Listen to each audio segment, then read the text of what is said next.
With the recent announcement of Dark Souls 2, we at Reviews for Dudes have rekindled our love for the original Dark Souls.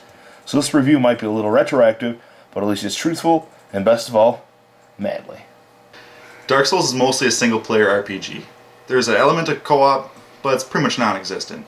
The story starts off, you're undead. You're trapped in a cell waiting for the end of the universe. Luckily for you, you have the ability to retain your humanity. Your goal is to relight the flame in the Age of Fire through countless enemies and ridiculous bosses. So, what we like about it. Dark Souls can be challenging. Sometimes it can be too challenging, but for the most part, it has just enough push to keep you coming back for more. There's always more you want. Every time you die to a boss, you're like, I was this close, I had it. That piece of challenge is there. That's one of the best parts of the game. There's a ton of replayability with it. You get a lot of bang for your buck. You know, the game. I have over probably 120 hours into the game now. Granted, that's over the course of, a year and some change, but still, one of the most epically long journeys you can take, and you can replay it over and over because there's always more to do. You can always get new weapons. You can always beat the bosses again. It just keeps getting harder. And there's always a PvP element as well, which isn't great, but it's there and can keep you coming back. The music is awesome. We'll talk more about this in the sound, but the soundtrack is just amazing. And every time you enter to a boss battle, you want to turn your TV up. It's just excellent. And the music just keeps you really entertained, or I guess it's dramatic, but it's exhilarating. It's awesome. This is one of the best soundtracks I've ever heard for any game. And to be honest, sometimes you just need the grind. The game's hard, but old-fashioned RPGs, you need that. Go in, clean house, get the experience, level up. It feels good to kind of go back to an old-school feel. And finally, and I think most important, this game just gives you a sense of accomplishment when you finally beat the boss. Every end-level boss is just a big weight off your shoulders, and you can finally say, I fucking did it. Some of the things we didn't like. Rage quitting, sometimes a game feels impossible. I know it's for a fact. I've done it. Blake's done it. Sometimes you just gotta quit. You get pissed off, walk away. It happens. That will happen to anyone who plays Yes, this game. Everyone who plays this game. The co-op, like we said earlier, it's almost non-existent. It could be a huge factor in Dark Souls 2. Looking forward to seeing what they do with it. I mean, realistically, that would be the most exciting thing that happened in Dark Souls 2. A fully functioning co-op that you can invite your friends to play. You don't have to rely on random soul signs or... Absolutely. Yeah, that'd be intense. Sometimes when you lock onto an enemy, that's your biggest enemy. Blake's killed himself a couple times walking off ledges. I've killed myself a couple times walking off ledges just from it not locking onto the people you want it to.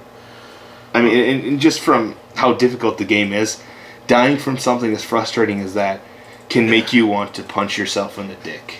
And that's terrifying. Right? The lack of a tutorial level. You don't learn your basic skills. You pretty much just walk in, here's a boss. That's the game. Then, I mean, even if you're a magic character, they don't even tell you how to use magic until you really just mess around and find it for yourself. That's kind of frustrating, and it's actually a detractor for people who try the game. I mean, right, just walking in, not really knowing what you're getting into. There's an unfortunate lack of potions to help buff yourself. Just give you that extra little push to make it past the boss you're having troubles with, or help you grind through some of those tougher places. I mean, there's really only one potion in the game. That's your health. Yes, it's refuelable, but you get 5 of them. You can't make yourself stronger. You can't make yourself quicker. I mean, there is some gear that helps with things like that and helps you recover faster, or you can add elements to your weapons, but they don't last long enough, and you can't make those things. You have to purchase them. And there's also no resellable inventory system. Like, once you pick up shit off the ground, yeah, you're stuck with it. So if an enemy gives you a bad item, the most you can do is be pissed off of how long it takes to throw it out of your inventory system. Correct. So now to kind of go over the graphics and the sound quality. I mean, they're very clean, they're very unique. It looks dark. I mean, yes. Dark Souls is the perfect name for this game. The lighting is awesome. But when things get hectic or a lot of enemies die at the same time, the frame rate really, really can suffer. I mean, the graphics, they're not the best, but they're, like you said, they're clean, They look good. I mean, rarely are you looking at something like, wow, they really could have done a better job with that. Right. It's not over the top. It's not. Yeah, they're slightly above average, but because of the lighting and the level of detail on the weapons, things like that, it seems like they're better than they really are. Right. So it definitely complements itself. Right.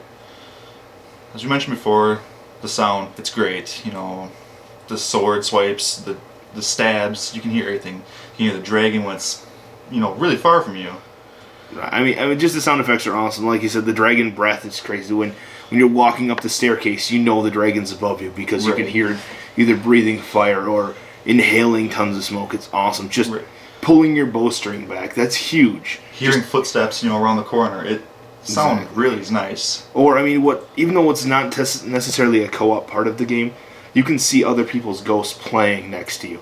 So you can't help them, they can't help you. But just seeing what other people are doing, to see that they've went through the same shit that you're going through, there's something kind of satisfying about that. But the sound effects are just the start. Honestly, like I said earlier, the soundtrack is ridiculous, and there's not a single bad sound on this disc. The few narrated parts that they're done really well. The opening, scenes. The opening cutscene's like 5 minutes long, but I could watch it 10 times in a row. Yeah, it's good. It's excellent.